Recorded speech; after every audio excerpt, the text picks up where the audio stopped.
e magia che è abbastanza evidente nella nostra isola, insomma. È interessante, qui abbiamo anche una riproduzione proprio della cavalletta di cui stavi parlando.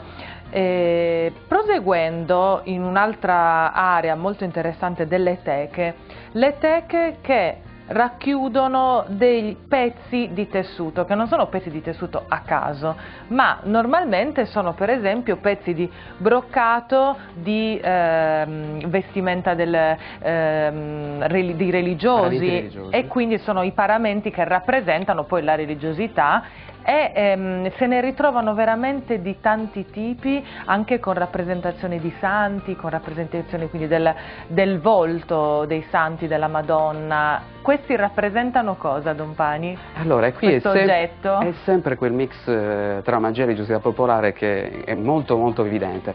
Quelli che tu hai descritto si chiamano in sardo fettas de santu, e quindi si parlava appunto di vestiti di santi, ma naturalmente probabilmente non erano, perché i liquori antichi erano in qualche modo ufficializzati con dei documenti, oppure dei paramenti che a un certo punto venivano quasi abbandonati e quindi benedetti e dati alla popolazione. Quindi qualunque cosa di questo tipo in qualche modo aumentava la protezione praticamente nell'oggetto, secondo quella che è appunto la credenza popolare.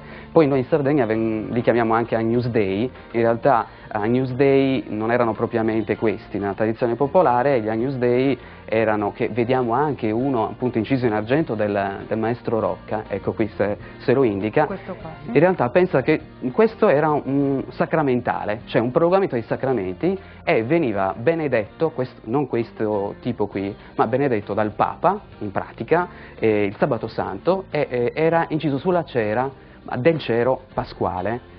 Ogni 7 anni poi venivano ribenedetti. Nel museo etnografico di Nuoro ne troviamo uno originale appartenente a Clemente IX, benedetto da Clemente IX. Poi noi naturalmente come tradizione popolare li abbiamo riprodotti. Anche qui abbiamo nanni diverse forme che vanno dalla forma cuoriforme a quella invece ovale.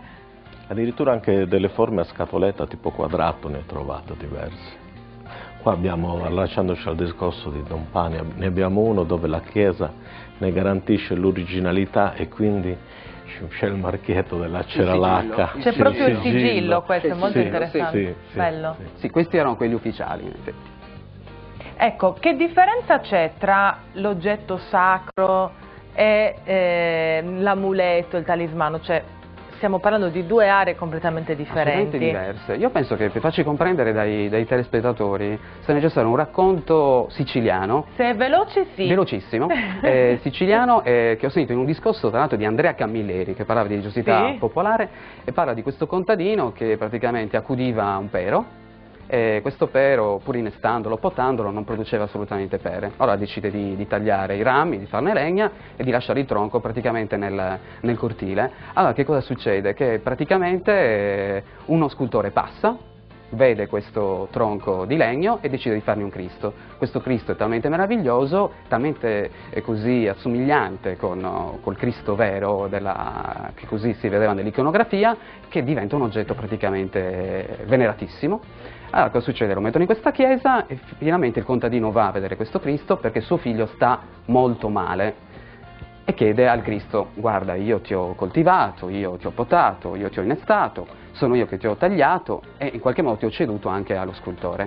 Mio figlio sta male, guariscilo. Arriva una persona invece che gli dice: tuo figlio è morto. Allora lui si rivolge praticamente al Cristo e gli dice: quando eri un albero non riuscivi prere, adesso che sei Cristo non fai miracoli. Non dobbiamo mai strumentalizzare nessun oggetto, poiché dipende tutto dalla nostra